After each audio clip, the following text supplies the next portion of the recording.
to break it, so you don't have to be nice. Yep. Crank and crank. You're gonna hear it making noises. Oh yeah, that's those cutting teeth starting to bite in. We want the internal pressure to build up until it snaps, and it's a. Hi guys. So a couple of weeks ago, the rock club that I belong to, Cascade Mineralogical Society out of Kent, Washington, it's just south of Seattle, hosted our annual Rockin' Gem show where we had 40 rock vendors come out showing off their rocks and wares. So it was a lot of polished rocks, unpolished rocks. And one of the vendors that came out there was the Rock Pile Lapidary out of the Portland, Oregon area. And he has actually a really cool geode cracking setup where you get to pick your geodes, and he sets it up in a box with a cracker that you get to hand crank yourself and crack the geode open and see what you've got. So this one I thought was cool because it had a little bit of blue showing there. And so when I cracked it open, it was amazing because it has all this purple with a little bit of druzy, in the center, and then all these quartz crystals around the center of it. Not a lot of banding, but I like the color itself. So what I thought I would do was try and do a rounded face polish on these. So I don't typically do round, so we'll see how this comes out. But I thought it would be a good chance to walk through my polishing process. So I'll just walk you guys through the stages. See you soon.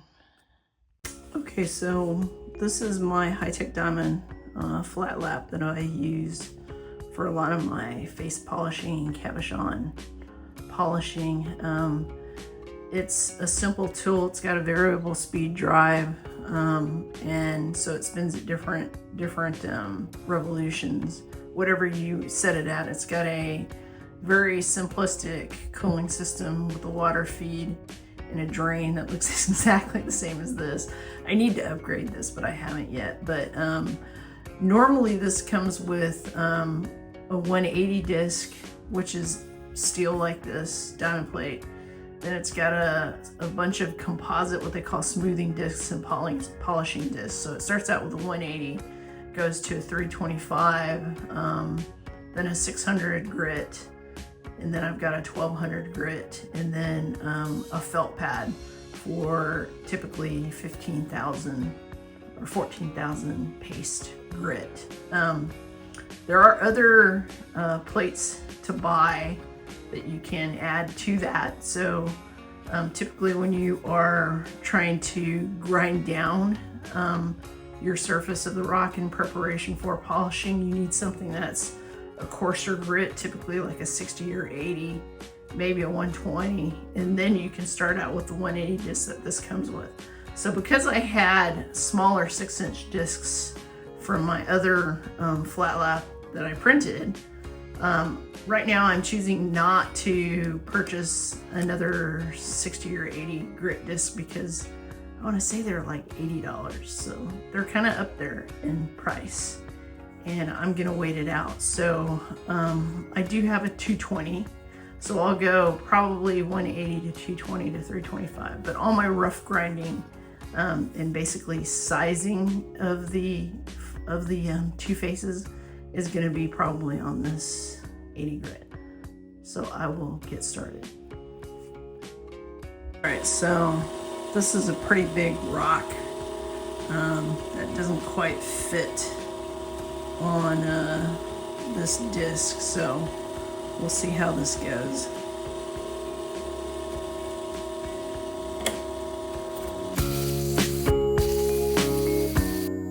I don't know if you can see that, so it's starting to flatten out. It's just going to take a lot of time. Okay, so I've been grinding on this geode for about an hour, maybe a little bit over an hour. And you can still see, I've got most of it flat, but I've got a lot of low-lying areas here, here, and here that I'm trying to get all to the same level. So I still have quite a bit of work to do. in grinding. So I just thought I would show you that so that you know, I guess what my process is. Some people don't like to have perfect faces. You know, they'll go ahead and call this good and then grind the flat parts out, or polish the flat parts so that you can still have a little bit of rough versus polish. So for me, I like to have my face flat. So I'm going to continue grinding this. This may take me a couple hours.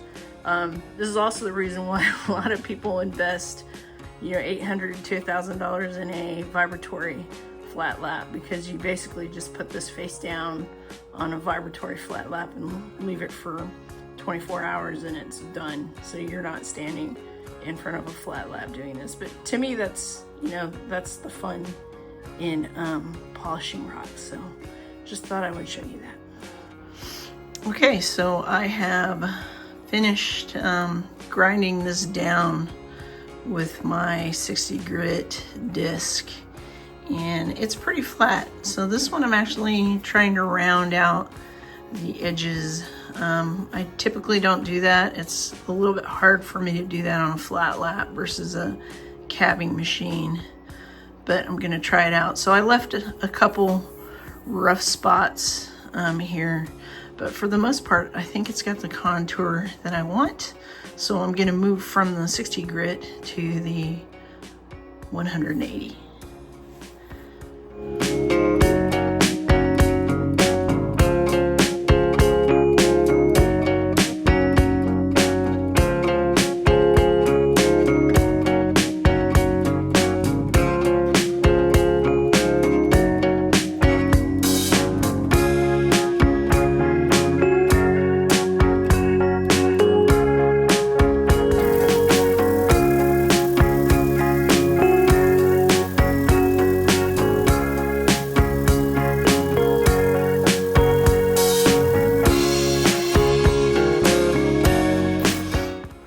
So I ran the 180 disc for a few minutes, and I don't see any scratches that I've carried over from the 60 grit disc. So I am going to try out my new 220 disc. So I did get a brand new 220 disc before I run the 240, which is also a composite disc. So I'll switch that out from the 180 to the 220 and get to grinding, polishing.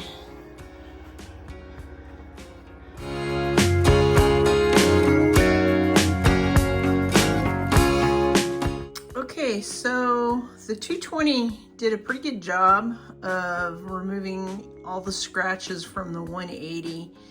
And I need to try and get some of these scratches out that are around the edges. So starting to get a little bit of a reflection, and I think it's time to move on to the 325. So surprisingly, like I said, I've never used the 220 disc, and it did a really good job of producing some shine. So I'm gonna get it on the 325 and see if I can get some of these scratches out that are around the edge.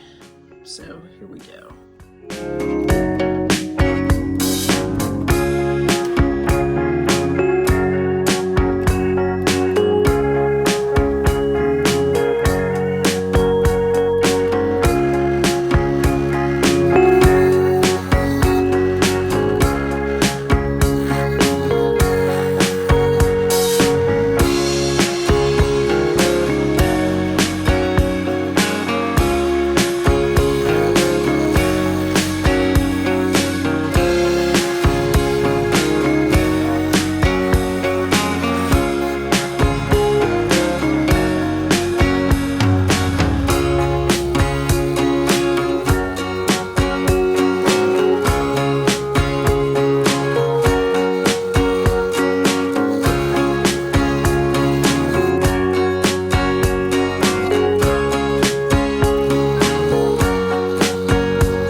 Okay, so done with the 325, and I'm not sure if that's going to be good enough, but I can still see, you know, some edges here that don't look polished, but it's so hard to tell because this geode has this dark line that goes around the outside, and so it kind of looks like this outside of that dark line is the same as the inside. So I'm gonna move on to the 600. So 325 is done. I'm gonna move to the 600 and see what it looks like. I can always go back if I have to. So that's part of my process is, you know, I'm always looking for big scratches that might have been left from the previous polishing pad. And if I don't like what I see, I can always go back to the previous pad. So for now, I think I'm just going to, like I said, go to the 600 because I think this is looking decent. This is the biggest rock that I've ever polished on this, and it barely fits. So beggars can't be choosers. All right, so I'm gonna change this out.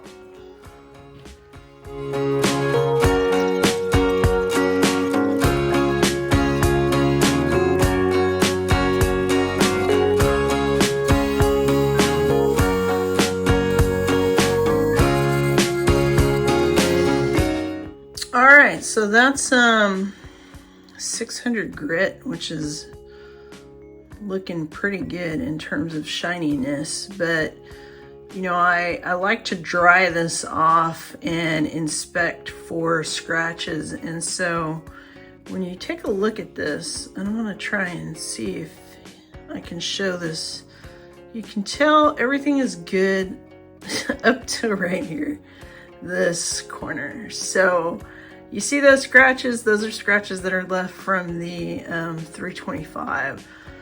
So I need to see if I can run it one more time and see if those are going to come out. But for the most part, it looks pretty good. I don't know if I'm happy with these edges or not. So we'll have to finish it and see if I like it.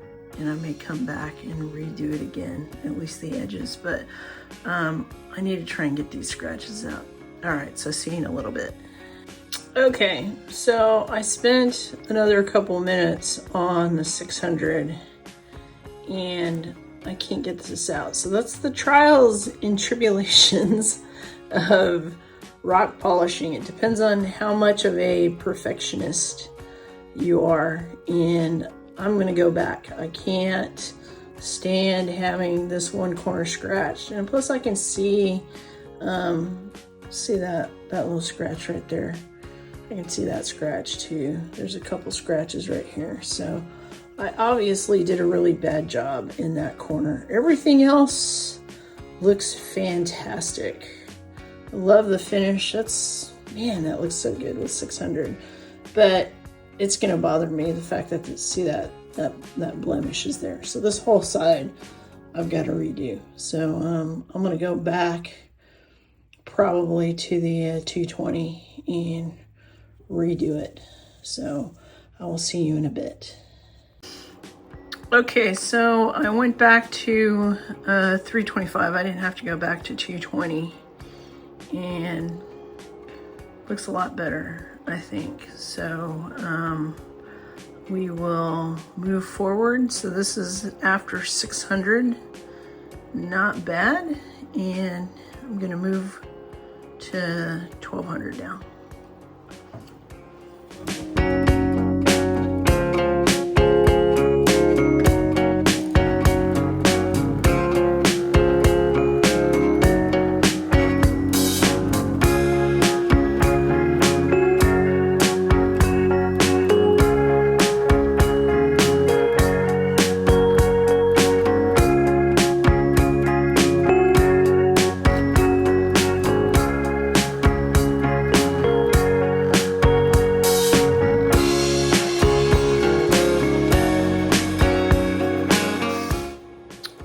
So this is 1200. It's starting to look really good, really shiny. I've got some probably work to do around the edges, but since this is my first time with slightly rounded edges on a flat lap without any kind of padded surface in between the backing plate, the master lap, and the composite plates, I'm just going to leave it like this. I'm pretty happy with that. So this is where I do not have the 3000 disc, and I'm debating whether I want to buy that. So I'm going to go back to my little 6-inch discs from my previous lap, the 3D printed one, and I'll start going through the felt discs that start out with 3000 up to 50,000. So that is going to be my next setup. I will see you guys in a bit. Okay, so this is the part where I kind of ghetto out and go back to a little bit of the cheat mode, where the next, so I had the last composite soft disc I had was 1200, and then all I've got is 15,000 paste that came with this kit. So I don't want to jump from 1200 to 15,000. So I'm going to go back to my old polishing discs. So I've got different pastes that I use. So I'm going to jump to 6,000. I thought I had a 3,000, but I don't. So I'm going to jump to 6,000, and then I'll go to 15, 30, 50, and then I've got one for cerium oxide. So I have larger polishing discs, but these already had some paste on it, and then I've got the different pastes that I'll put on there. So let me get this first one on, and it should fit fine as long as I don't touch the Velcro. I should hopefully get a decent polish on here. So let me get it set up and we'll walk through that. All right, so I know this looks a little hokey. So I've put the 3000 grit paste on here. I'm sorry, 6,000 grit. This is my 6,000 grit pad, 6,000 grit paste, and I am going to go ahead and start polishing this. So I'll walk through 6,000, then I'll go to 15, and I will probably stick with these smaller ones. So I'll go to 15, 15, 30, 50, and then cerium oxide. So hopefully I don't ruin the finish that's on here. Here we go.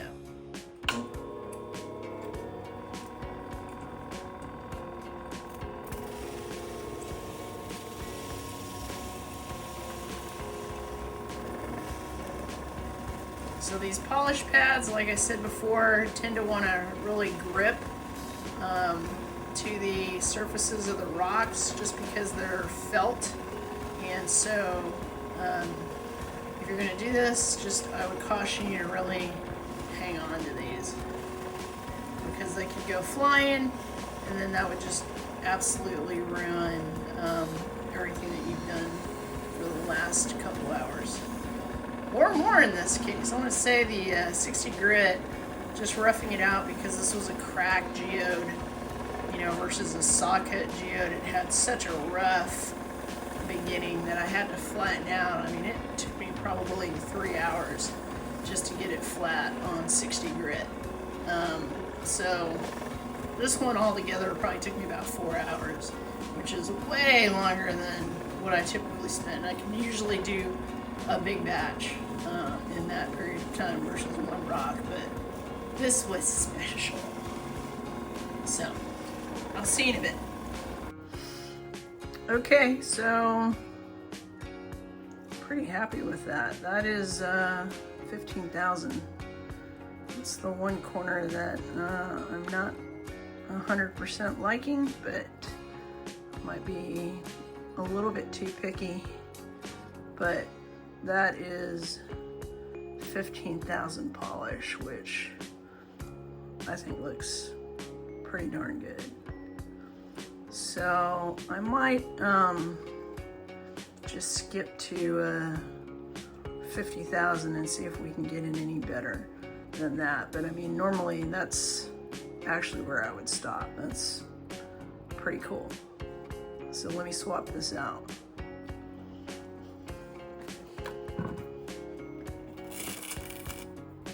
All right, so that was 6,000. Actually, I'm gonna go to 15. So let's go to 15,000. And see how that looks. So I try to get this centered since this is a little Sanford and Son setup, right? I apologize for that. I just haven't spent additional money on additional polishing pads. I guess I could get larger polishing pads. So here is my 15,000 that I will put on here.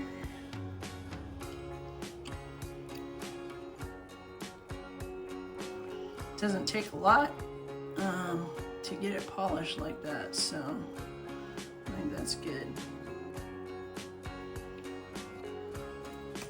Let me spread it out just a little bit.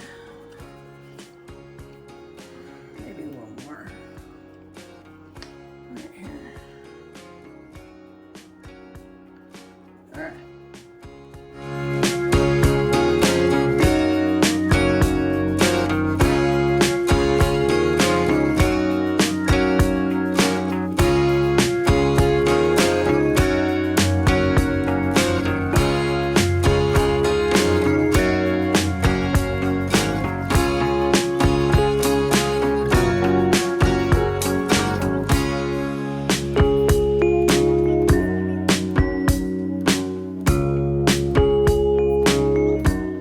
Okay, so when you take it off of the polishing pad, see how it's got a film on it, and that's just from the paste. So all I do is I take a somewhat clean microfiber polishing cloth, and it shines right up. It'll take that film off very easily. So here you can see the difference with the polish off, polish still on. And that was, like I said, if I misstated that, the previous one was 6,000, so I did not want to go from 1,200 straight to 15,000, as I don't have an intermediate large disc from High Tech Diamond. So I went to 6,000 with this smaller pad, and now this is 15,000, which is equivalent to what the High Tech machine comes with. It comes with a 14,000. So I said I was going to go to 50, and that was really going from 1,200 to 6,000 to 15,000. So this is about what you would get with the standard polishing discs from High Tech. And I would say that looks pretty good. Look at that reflection of the light. Not bad. Not bad at all. Very happy with that. So I might try 50 or cesium just to see if it improves it anymore, but that's pretty good so far. All right, I just decided I'm just gonna go with the 50,000 just for grins. It was easier. I had it here. Put the pad on, so let's put a little bit of 50 on here. Oops, that's a lot.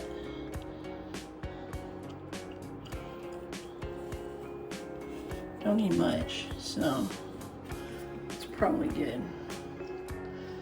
Let me spread it out just a little bit, since it's already got some on the pad anyway.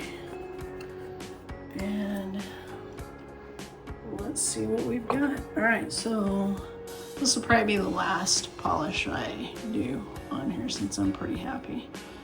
That is 15,000. So I'm skipping from 15 all the way to 50 just to see if it gets any better.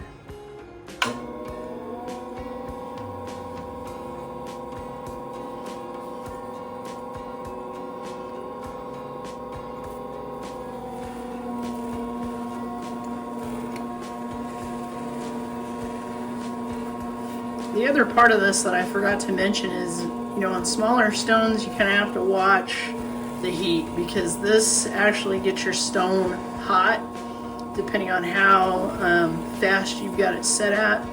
You can slow it down, it won't get hot as quickly, but you know, just do be careful if you've got smaller rocks. Okay guys, so that is the end. I don't know if the 50,000 is all that much better, if it was just a futile effort to try and make it shiny, but man, I'm pretty happy with that. I'm not so happy with my curved edges since this was my first time, but I don't have a cabochon machine, so that's about as good as it gets with a rock this big. So here's the other half. I did start grinding it, and you can see how much material is going to have to come off in order for this to be flat, but this at least gives you a good idea again of what it looked like then when I first cracked it to what it looks like now. Pretty happy with that, so very cool. Thanks for watching, guys, and I hope you guys get motivated from this. Thanks, bye.